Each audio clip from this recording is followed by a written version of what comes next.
আজকে ট্রিপের অবস্থা খুবই খারাপ। তো আমি যাচ্ছি হচ্ছে মোহাম্মদপুরের দিকে, দেখি ওইদিকেই যাই, ওই দিক থেকে যদি ট্রিপ হয়। কি ব্যাপার, এই যে মাদ্রাসার পোলা মনে হচ্ছে, উনি কি হেঁটে যাচ্ছে? এই দিক দিয়ে তো কেউ হেঁটে যায় না, খুব কম। একটু দাঁড়াই, দেখি উনি কোথায় যাবে। যদি ওই দিকে যায় একটু হেল্প করলাম আর কি। ভাইয়া কই যাবা? কোন জায়গা?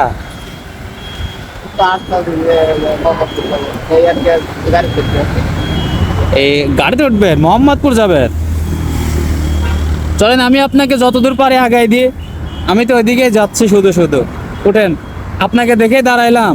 ভাইয়াটা বলছে হাঁটতেছি, বাস পাচ্ছি না, অনেক সময় দাঁড়িয়ে আছি, বাসে যাব, বাইকে যাওয়ার টাকা নেই, এই জন্য হাঁটতেছি হাঁটতেছি। দেখি শ্যামলী থেকে গাড়িতে চড়ে ঢাকা উদ্যান যাব।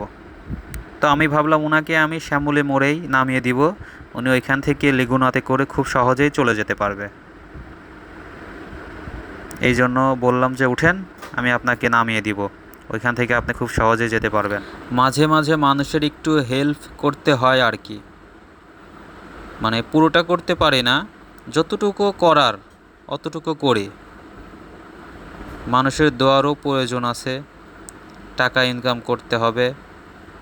এখন তো আমার প্যাসেঞ্জার নেই, তাহলে একজনকে যদি আমি একটু হেল্প করি তাতে তো কোনো ক্ষতি হবে না। তো আমি ভাইয়াকে এখানেই নামিয়ে দিব, ভাইয়া ব্রিজটা পার হয়ে এখান থেকে চলে যেতে পারবে। ওই যে আমি একটু দেখিয়ে দিই। ঠিক আছে, না না সমস্যা না, আমিই তো তোমাকে নিয়ে এলাম। আচ্ছা ভাই, ভালো থাকবে, হ্যাঁ দোয়া করো। আল্লাহ হাফেজ। এত সুন্দর হাসিটা আপনি টাকা দিয়ে কোনোদিন কিনতে পারবেন না, এটা বিনামূল্যে পাওয়া যায় কিন্তু খুব দামি।